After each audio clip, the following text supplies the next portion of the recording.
In the US scheme, which is before the Senate, the Waxman-Markey bill, there's a debate about agriculture not being in the system. In fact, it's not in their system. Here it is. That will cost us enormously. We're arguing that shouldn't be the case. The second thing is fugitive emissions from the coal mines, which again are not in the US system, again are in Australia's system.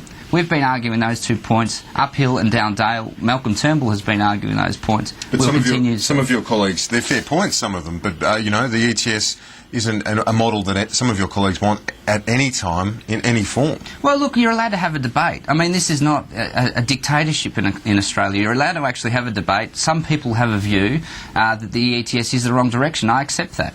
However, it is our policy. It was our policy at the last election. Malcolm Turnbull's pursuing what I think is the appropriate response. He's a man of conviction, Malcolm Turnbull, if nothing else. You have to say he's a man of conviction.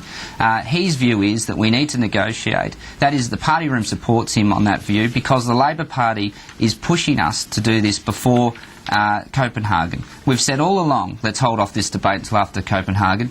They are doing this for political purposes. That is the modus operandi of the Labor Party. Okay, I want to touch on a couple of quick issues before I let you go.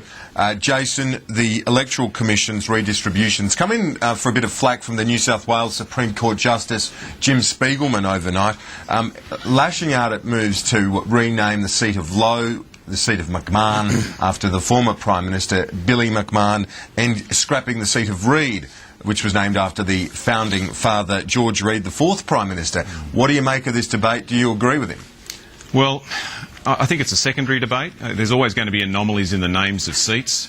For example, Julie Bishop's seat is named after John Curtin, a famous Australian Labor Prime Minister who was good at foreign policy. You see Peter Costello's seat is named after Justice Henry Bauns-Higgins, who was a hero of working people and helped to protect the rights of working people in the workplace. These are anomalies. I don't think it really matters what the name of the seat is. What's important here is that the local member that represents the people who live there does a good job and works hard to represent their interests in the federal parliament. That's the main thing. What do you make of it? This change and the criticism from Justice Spiegelman? Well, of course, someday I think Jason will probably be in the seat of Keating. Well, that's right. He's in the seat of Blaxland. On another issue, tell me about your former boss, John Howard. He's been approached to be chairman of the rugby league, the NRL. Do you think he'd be good at it? Well, John Howard has been very good. He was one of our greatest prime ministers, of course, for 12 years, or 11 and a half years. I think he would add a great deal of experience to what is a sport which has its challenges.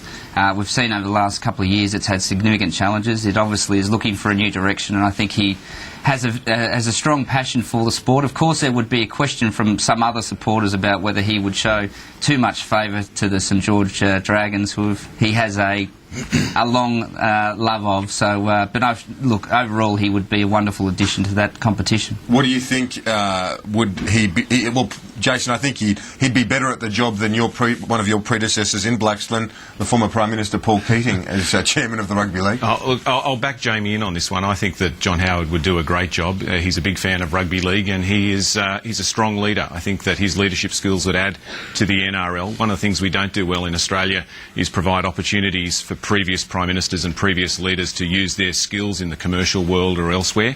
America does this better, and if Mr Howard decides that this is something he'd like to pursue, then good on him, and I'd wish him well. Jason, Clare and Jamie Briggs, as always, appreciate your time this morning. Thanks. Thank you. Stay with us after the break. I'm going to be speaking to a former advisor to the Bush White House, Daniel Price. Stay with us.